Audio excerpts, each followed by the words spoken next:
Russia has made entire nations submit. But there is one neighbor, small, northern, 5.5 million people, that it treats with a caution it shows almost no one else. On paper, it shouldn't even be a contest. But in the winter of 1939, Stalin sent 1 million men into Finland's frozen forests, expecting a quick victory. What came back changed Moscow's calculations forever. Before sunrise on November 30th, 1939, the Red Army opened fire across a border blanketed in snow.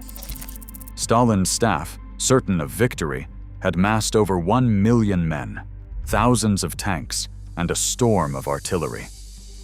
Soviet planners expected Helsinki to fall within days. But as columns of troops pressed into the forests and frozen lakes, the war began to slip from their grasp.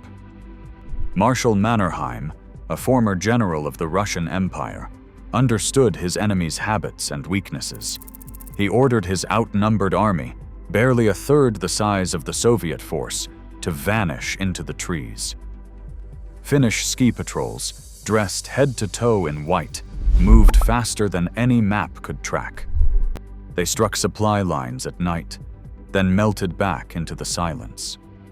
Soviet tanks, designed for open plains, found themselves stranded on narrow forest roads, their engines choking in the cold. The Finns called their tactic moti, splitting the invader into isolated pockets, then cutting each one down. At Suomussalmi, 2 Soviet divisions vanished into the woods and never came out. On the Raate Road, 6,000 Finns encircled a Soviet force nearly 4 times their size. By dawn, the snow was littered with burned-out trucks and abandoned rifles. The Red Army lost thousands in days, while Finnish casualties remained in the hundreds.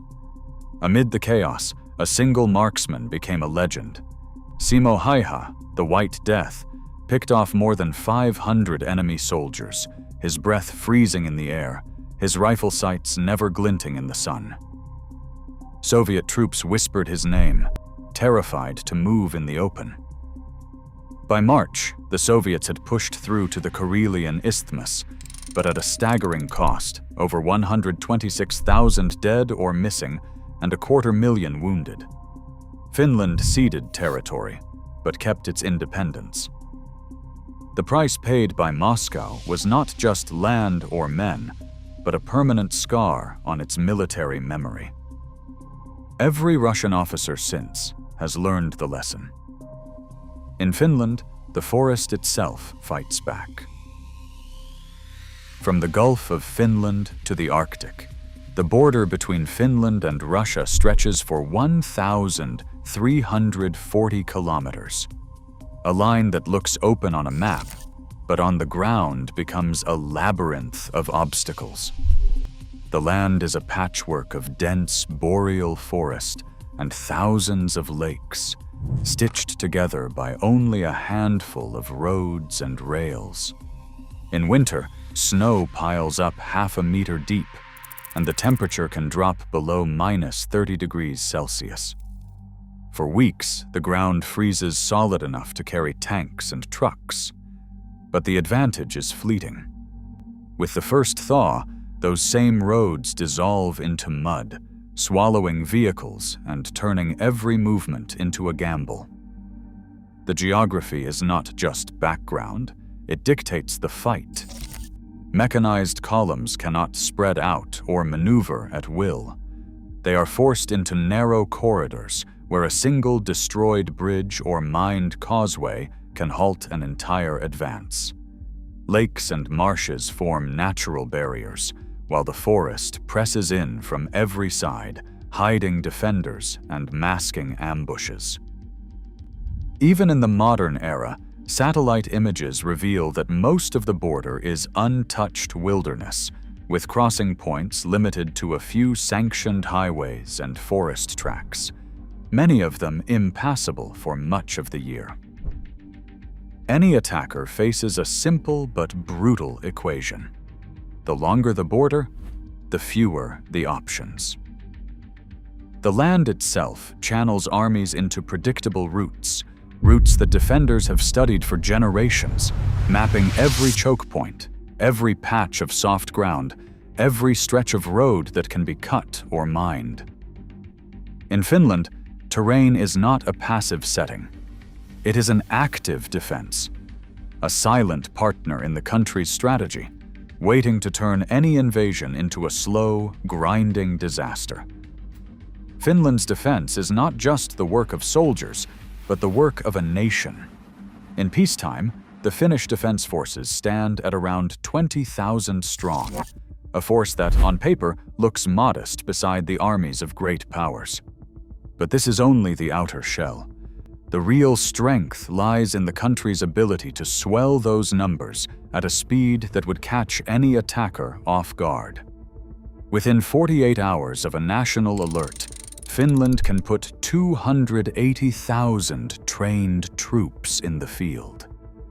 And in a week, nearly 900,000 reservists, men and women who have trained in the forests, on the firing ranges, and under the cold northern sky, can answer the call. This is the logic of total defense. Every adult knows their role, every region has its muster point, and every local official has a sealed envelope with orders to activate civil protection. Underground, Helsinki's bunkers can shelter over 1 million people for weeks.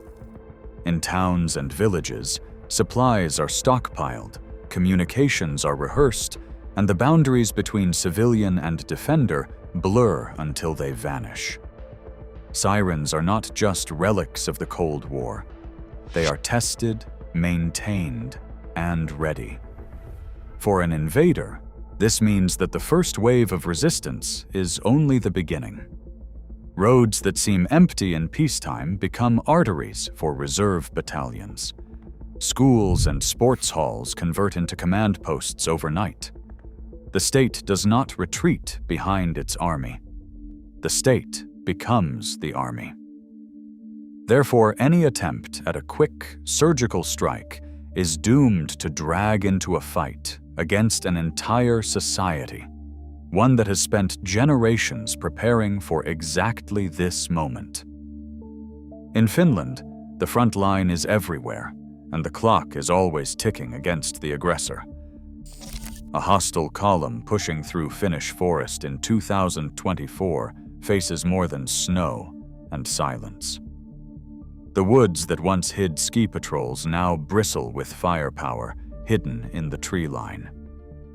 Finland fields nearly 1,800 artillery pieces, more than almost any other Western European country. These guns are not museum pieces. Along every likely invasion corridor, coordinates are already mapped, bridges are ranged, and stocks of shells are piled deep. If an armored convoy tries to force a road, a single radio call can turn the route into a cauldron of shrapnel and flame. The lesson of the Winter War, ambush, encircle, annihilate, has not faded. It has been modernized. But firepower alone does not hold the skies. Overhead, the Finnish Air Force keeps watch with 64 F-18 Hornets, soon to be joined by a full fleet of F-35A stealth fighters. These jets do not promise air supremacy. They promise survival and the power to strike back. They scramble from hidden bases, scatter across highway runways, and hunt for enemy armor or helicopters that stray too close to the border. No invader can count on softening up Finnish defenses from above. Every sortie risks a missile, every approach a radar lock. The threat does not end at the water's edge. Along the Gulf of Finland, coastal missile batteries and sea mines stand ready to seal the sea lanes in less than 2 days. The MTO-85M and RBS-15 Mark III missiles can strike ships up to 200 kilometers offshore. If a fleet tries to land troops, it must run a gauntlet of mines and missile fire, with every island and inlet mapped for denial. None of this is for show. Finland's arsenal is constantly updated. Old howitzers have been replaced with 155mm guns, and new sensors have been added to spot targets in the dark and cold. The goal is not to threaten neighbors, but to make every step of an invasion costly, every kilometer a struggle. The forest, the roads, the lakes, and the defenders themselves form a single, unbroken system. The message is clear. To attack here is to bleed here, from the first hour and without relief. On April 4th, 2023, the map of Europe was redrawn without a single shot fired. Finland's Blue Cross flag rose at NATO headquarters, and with it a 1,340-kilometer frontier that had once been a private line between two wary neighbors became the newest edge of the world's most powerful military alliance. The Finnish parliament's 188-2 vote left no doubt. This was a nation closing the door on neutrality after 75 years. The cause was clear. Russia's invasion of Ukraine had erased any lingering trust in the old balance. Overnight, Finland became NATO's 31st member, and the meaning of its border changed. Now, any attack on a Finnish village, forest, or highway would trigger Article 5, calling not just Helsinki, but Washington, London, Berlin, and 30 other capitals to respond.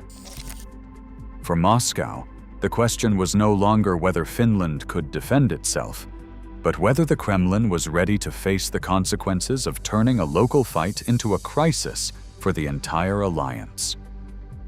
The border that once threatened only Finland now threatened escalation on a continental scale. In one vote, the logic of caution grew from a memory of the Winter War to a modern collective shield. The map changed, and Moscow had to notice. A modern campaign against Finland would not begin with a sudden decapitation strike or a dash for Helsinki. Instead, columns would roll into a layered defense, every kilometer mapped, every tree line a question mark. The first days would bring sharp losses, not just from artillery and missiles, but from an enemy that disappears into the snow, then reappears behind a convoy or at a crossroads. Russian planners running RAND-style simulations have projected that before any real breakthrough, 30 to 40% of their combat-ready divisions could be lost. The campaign would grind on for months, not weeks, as reserves pour in and every road becomes a gauntlet. Fuel and ammunition would run thin, and battered units would find themselves isolated, just as Soviet columns once did along the Raate Road. Meanwhile, the world would be watching. Each new offensive would draw sanctions, cut off supply chains, and deepen Moscow's isolation. The logic of conquest would collapse under the weight of attrition and political fallout. And at the end of this ordeal, there would be no great strategic prize, no new buffer, no rich resources, only a battered army and a border that bristles with even more resolve. In Finland, victory is measured in survival, and for any invader, the cost is paid in blood, time, and the slow erosion of will. Steel rails vanish into black pine. Sirens echo across Helsinki's sky. Yet the line holds, because every forest, every lake, every citizen stands ready. In this northern crucible, the memory of resistance is still a weapon. Today, the lesson is clear. Some borders are defended by history itself. What do you think?